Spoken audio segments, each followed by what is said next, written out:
You're listening to an Airwave Media Podcast.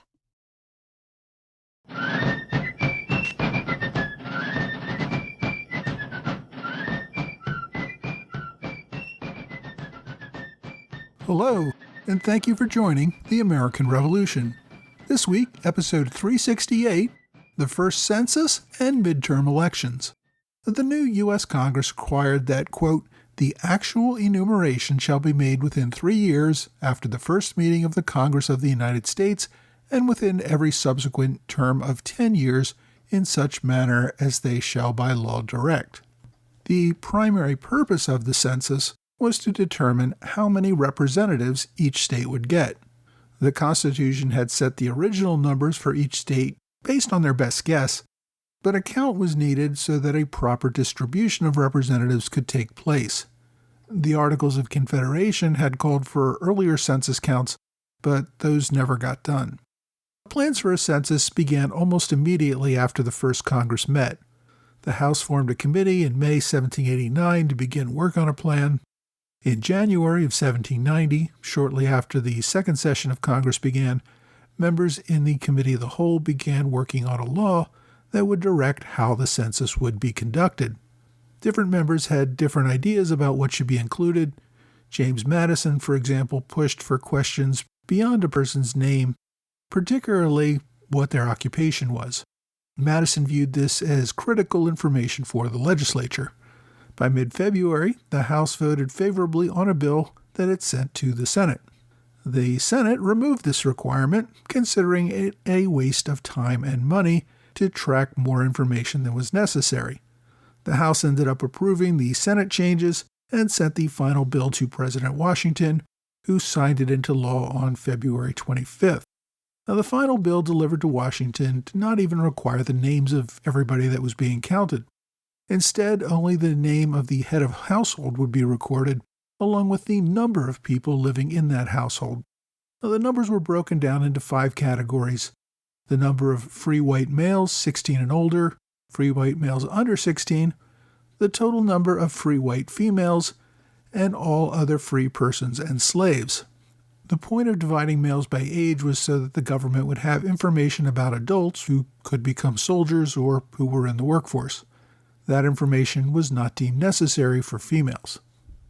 The category of other free persons referred primarily to black people. It was used for some Indian households in cases where Native families were living in white communities and were part of the tax base. These free black and Indian households did not need to be divided into any subcategories, such as age or sex.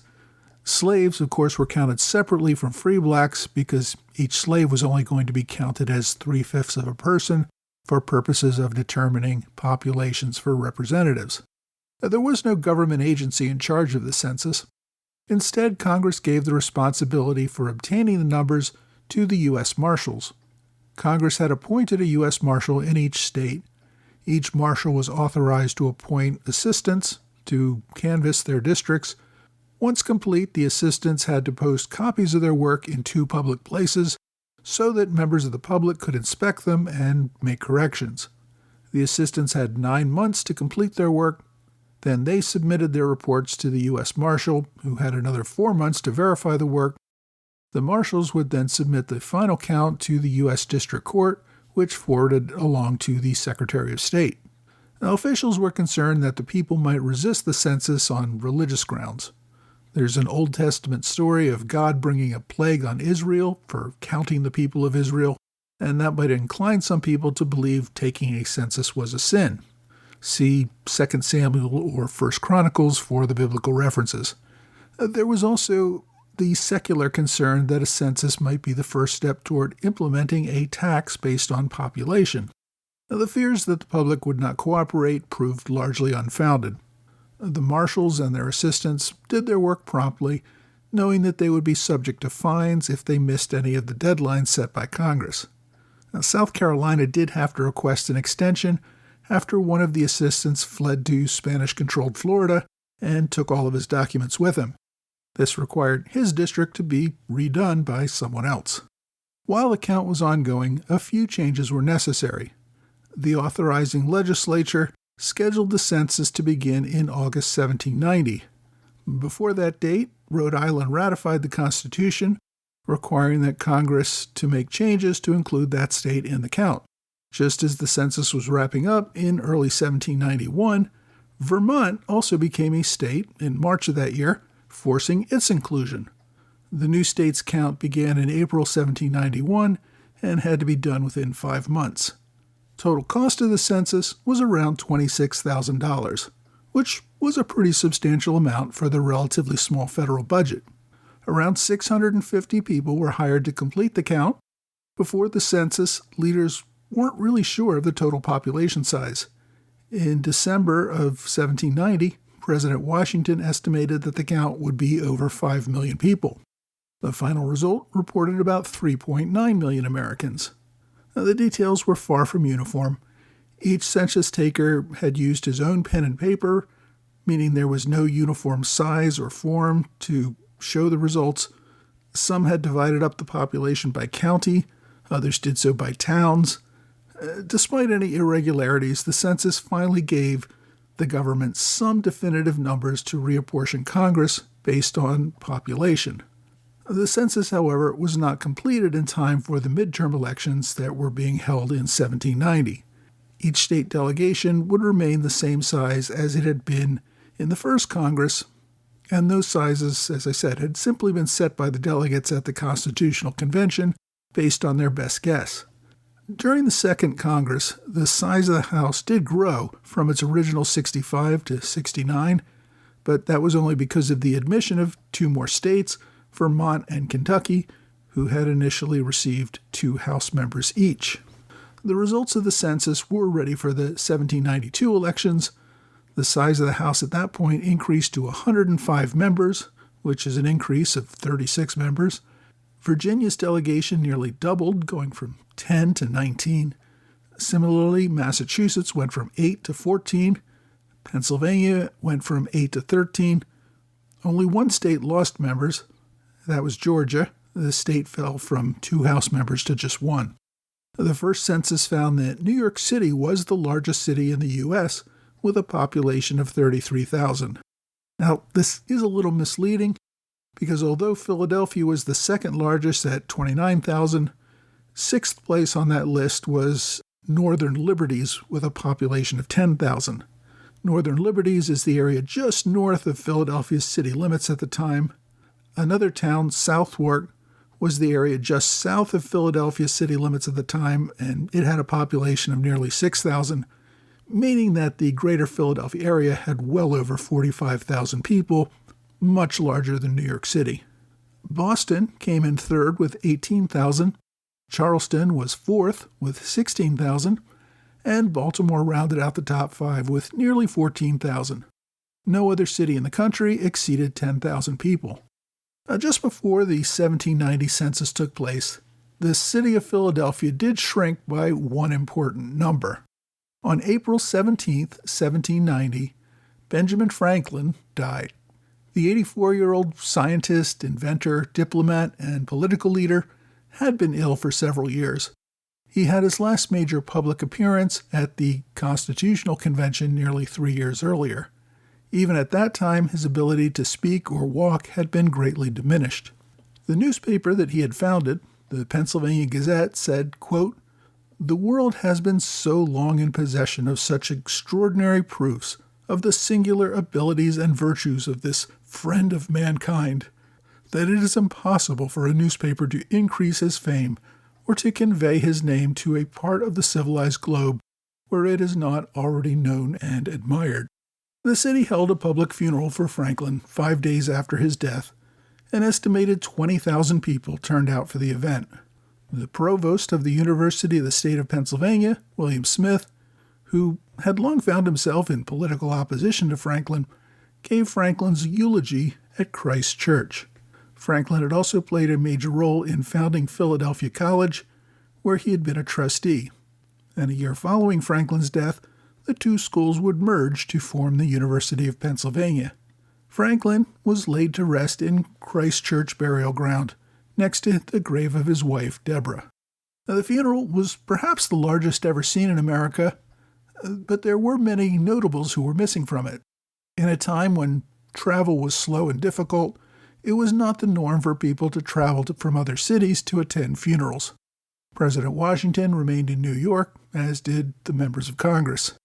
When word of Franklin's passing reached France, the nation went into a state of mourning for the loss of the great man.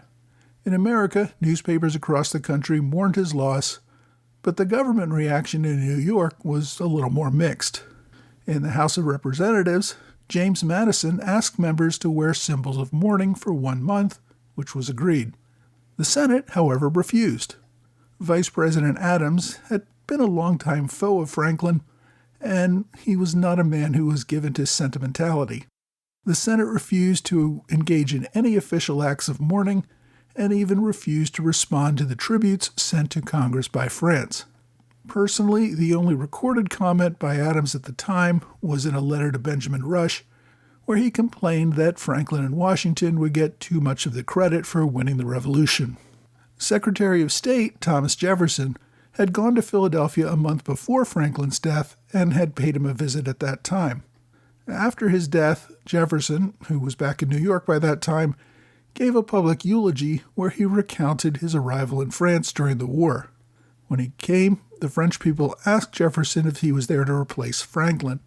Jefferson recounted his response, quote, "I generally answered, 'No one can replace him, sir. I am only his successor.'" Jefferson continued in his eulogy, saying that, quote, "more respect and veneration attached to the character of Dr. Franklin in France than to that of any other person in the same country." After the Senate voted not to mourn the death of Franklin, Jefferson encouraged President Washington to order the executive branch members to go into mourning. Washington refused. The president did not want to set a precedent for all the other founding fathers who would probably soon be passing. He also felt that an official mourning was too similar to how European royalty was honored in death. Washington believed that such displays were un-Republican. Washington did, however, send a formal note of thanks to the French Assembly for paying homage to Franklin. The federal government quickly moved on to other business. The government remained focused on passing new laws, but also on the upcoming election for the Second Congress. As had been the case in the first elections, each state scheduled its own date for holding those elections. New York had been the latest elections of all the states that had ratified the Constitution before the first Congress met. It had held its elections in March of 1789. Its elections for the Second Congress were held just 1 year later in April of 1790. So it was the last state to vote in the first Congress and the first state to vote in the Second Congress. When it did hold its elections in April of 1790, it was 4 months before the first Congress had completed its business and 8 months before the Second Congress could have theoretically even convened. Those who were elected would have to wait while their predecessors completed the second session and went on to participate in a third session of Congress held in Philadelphia beginning in December of 1790 through March of 1791.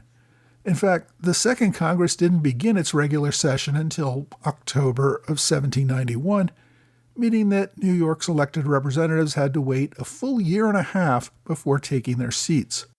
So why did New York go so early? The state traditionally held its elections in the spring.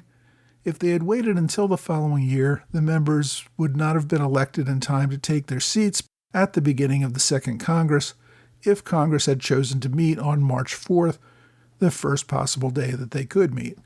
Although, as I said, the House waited another 9 months after that date before it actually met again in session. One of the newly elected representatives, James Townsend, died shortly after being elected. The state had time to hold a special election and refill that seat before any other state even held their first elections. And that replacement still got to sit around for months, waiting for his term to begin. New York's next congressional elections would be 2 years and 8 months later, moving them closer to the time when elections could be finalized shortly before the new Congress. Now, the bulk of the states held their elections at various times following the end of the second session of Congress in August 1790, but before the third session met in December. 8 states, beginning with New Hampshire on August 30th and ending with Delaware on November 8th, held their elections during this time period. Despite any changes, these newly elected members had to sit and wait as those who won the first elections 2 years earlier returned for that third session of Congress that began on December 6th. 3 more states, Georgia, New Jersey, and North Carolina, held their elections while Congress was actually still sitting in that third session.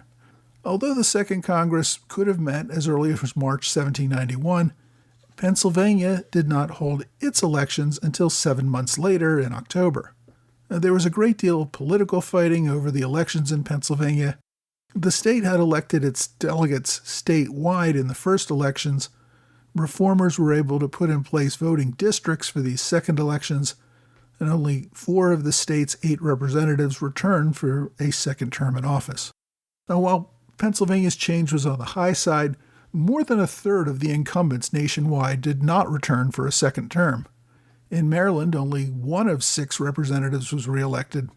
2 others retired, and 3 lost their bids for reelection. Another Pennsylvanian, former General Anthony Wayne, had moved to Georgia and was elected to Congress from that state in one of the most hard-fought elections of the year. Changes in the Senate were not nearly as stark. Only 1/3 of the senators were up for reconsideration, and since the senators were appointed rather than elected, there was little worry for most of them. The most significant change came in New York, where the state legislature replaced General Philip Schuyler, who was Alexander Hamilton's father-in-law, with his political opponent, Aaron Burr. In Virginia, James Monroe once again ran for the House seat occupied by James Madison.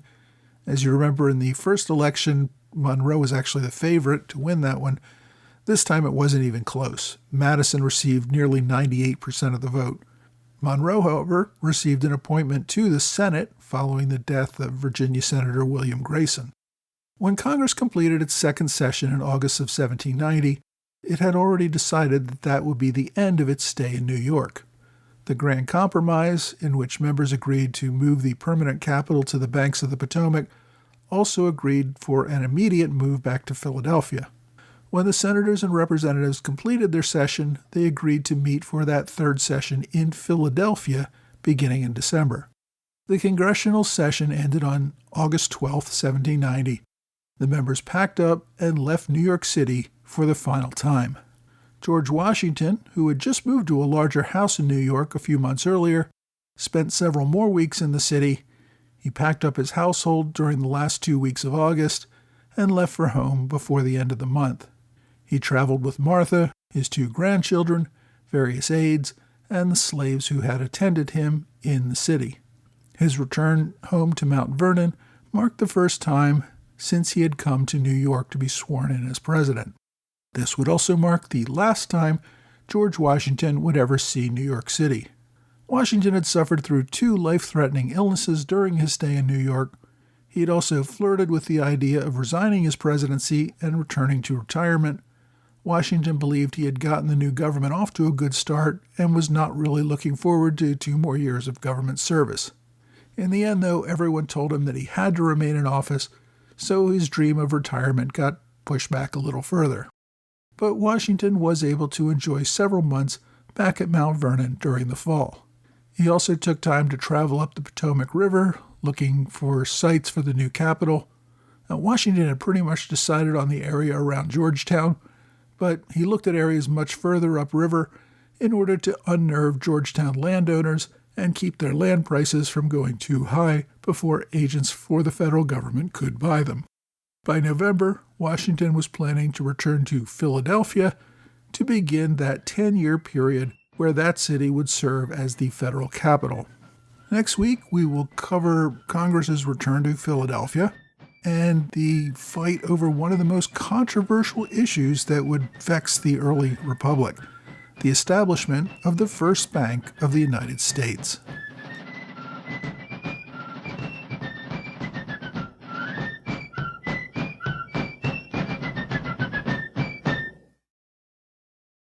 Hey, thanks for joining the American Revolution Podcast After Show, part of the Airwave Media Network.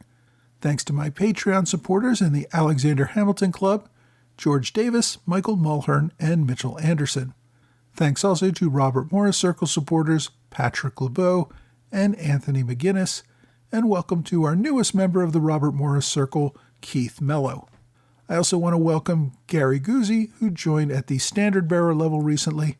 Like everyone who can support this podcast at the $10 level or higher, Gary will receive a new flag magnet each month, and those of you who join or remain as members in 2026 will receive those special limited edition magnets that are only going to be available in that year. I really do appreciate everyone who continues to support this podcast through Patreon or one-time gifts via PayPal or Venmo. Now, this week we covered the 1790 census. As required, the census counted everyone in the country except for Indians not taxed.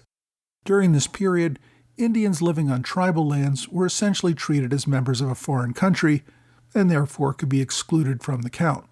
But all other people were counted, including slaves.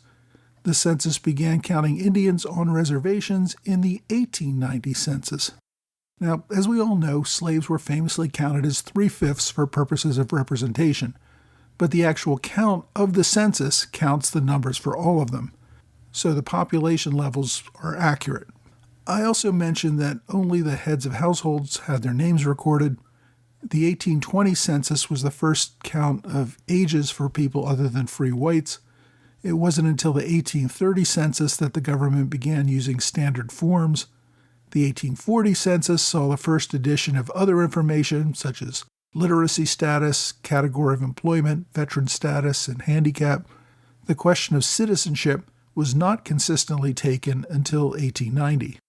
Wives, children, servants, slaves, or others living on the property would not have their names recorded until the 1850 census. That one also recorded income, property, crime, schooling, etc. The U.S. Marshals were stuck doing the census until the 1880 census, when they were finally relieved of that job. Specially appointed census experts governed the census that year. It was also the first census covered by privacy laws. It wasn't until 1902 that a permanent Census Bureau was established. It was first part of the Department of Commerce and Labor, and then Department of Commerce when those two were split into separate agencies. Self-enumeration, that is, where households were simply mailed a form to fill out and return rather than have a census taker personally visit each household, only began in the 1960 census, and even at that time, it was only a portion of the population that received their census forms by mail. The census, of course, continues to be taken every 10 years, collecting detailed information about the U.S. population. I also covered the death of Benjamin Franklin. Perhaps second only to George Washington, Franklin was probably the most well-known American at the time. The fact that John Adams got the Senate to ignore Franklin's death, despite the fact that the two men had worked closely with each other both in Congress and as diplomats in France, was a bit shocking to me. Even more surprising was Washington's decision not to mourn Franklin's death.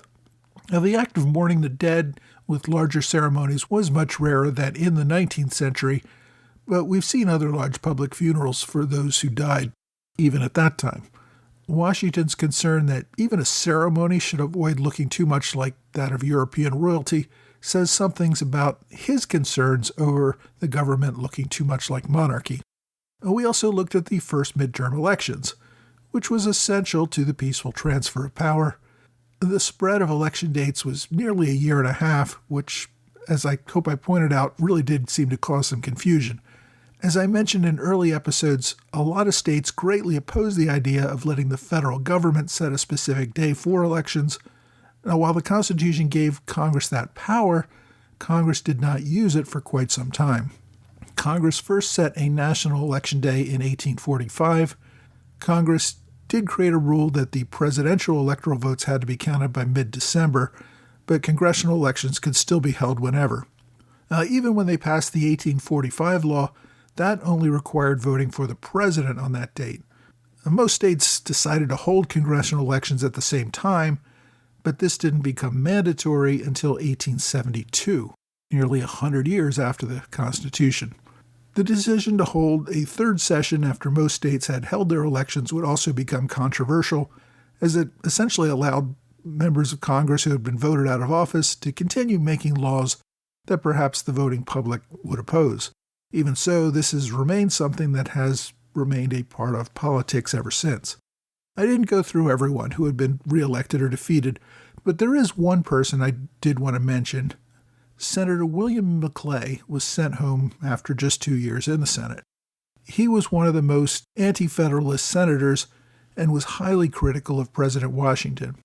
Now, his replacement, Albert Gallatin, was also anti-administration, so it wasn't like McClay was removed for his politics. Rather, it seems that he simply did not work and play well with others and did not seem to do well in forming alliances.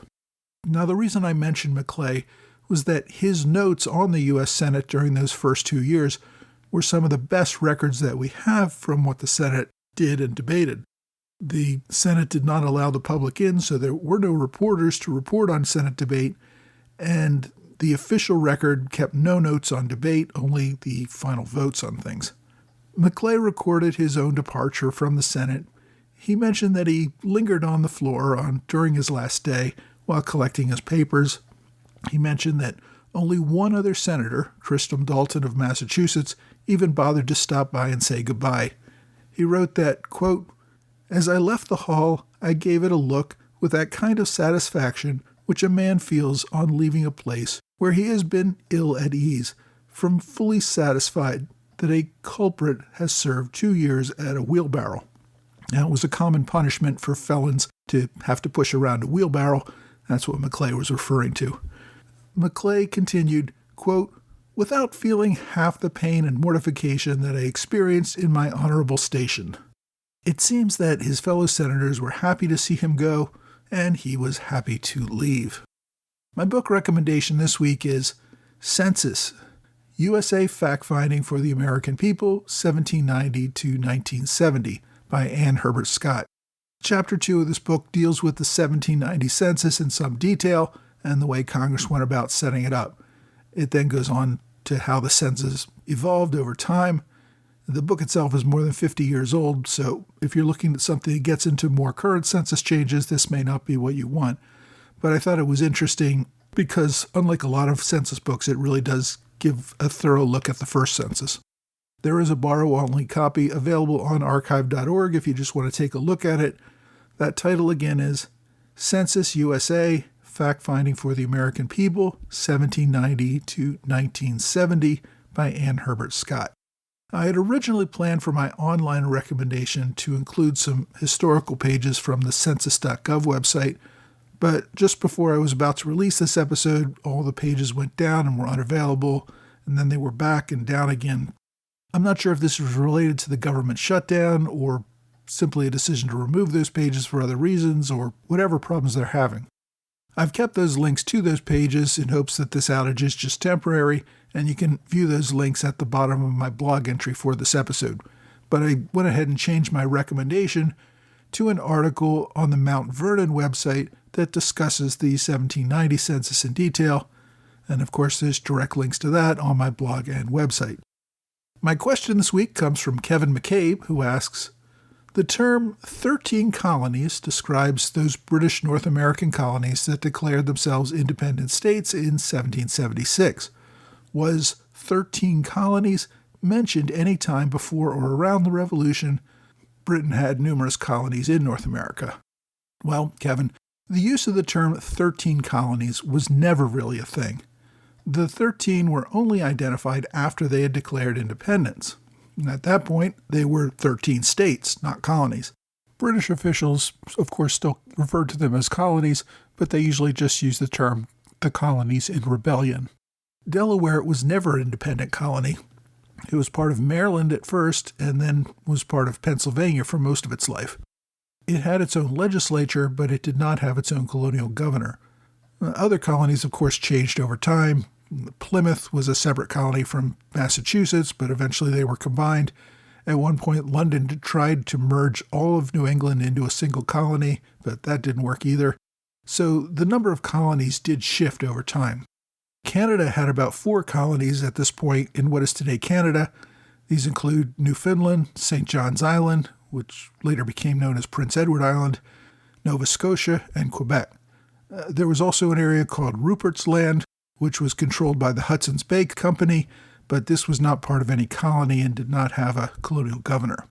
There was also more colonies in the South. East Florida and West Florida were two separate British colonies. The number of colonies in the Caribbean islands changed every few years as major European powers swapped them after various wars.